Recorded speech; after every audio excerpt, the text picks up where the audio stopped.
The Lord said to me, if you want to understand anything, you have to go back to where it all began, the Garden of Eden. There, Satan made a promise that came with a curse.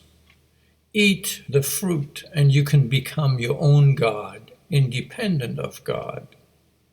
You can read about this in Genesis 3. You can be your own God. It means pride and selfishness.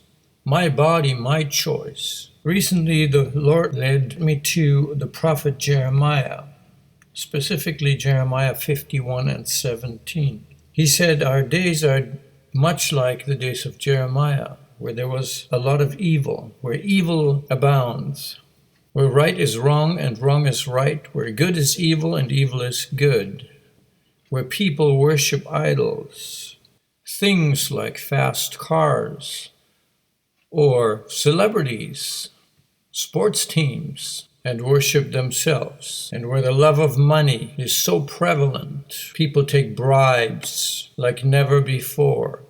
But he told me that in Jeremiah, when Jeremiah talks about Babylon, we need to think of Babylon as a system today, a system of pride, the elites, the arrogance of the elites, the World Economic Forum, the political arena, where politicians do not think they should follow laws, but they do whatever they feel like. They think they are above the law, where we have lies and narratives ruling because the elites own the media outlets and the fact checkers are on their payroll, where politicians can say, walls are evil, but I can have a wall around my mansion.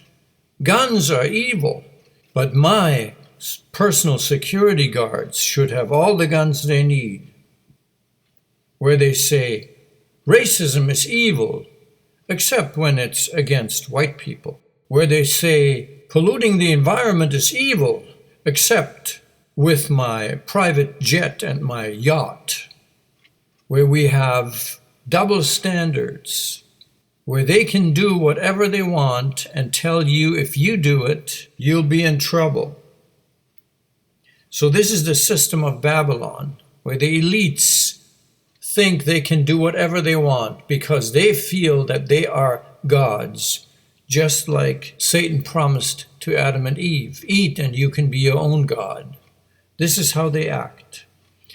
So I'm going to read from Jeremiah 51, where he talks about Babylon. Remember, Babylon stands for the system of pride and evil we see today. Jeremiah 51:1. See, I will stir up the spirit of a destroyer against Babylon and the people of Leb Kamai. I will send foreigners to Babylon to winnow her and to devastate her land. They will oppose her on every side in the day of her disaster. Let not the archer string his bow, nor let him put on his armor. Do not spare her young men. Completely destroy her army. They will fall down slain in Babylon, fatally wounded in her streets. For Israel and Judah have not been forsaken by their God, the Almighty, the Lord Almighty, though their land is full of guilt before the Holy One of Israel. Israel and Judah here stands for America and the church. For Israel and Judah have not been forsaken by their God, the Lord Almighty, though their land is full of guilt before the Holy One of Israel. Flee from Babylon. This is a word to those who have joined the World Economic Forum. Flee from Babylon. Run for your lives. Do not be destroyed because of her sins. It is time for the Lord's vengeance. And in Jeremiah 51:12, the Lord will carry out his purpose, his decree against the people of Babylon, against the World Economic Forum and its supporters. And then we read in Jeremiah 17, but blessed is the man who trusts in the Lord, whose confidence is in him. He will be like a tree planted by the water that sends out its roots by the stream, It does not fear when heat comes. Its leaves are always green. It has no worries in a year of drought and never fails to bear fruit. Amen. God will deal with the Babylon system of this world.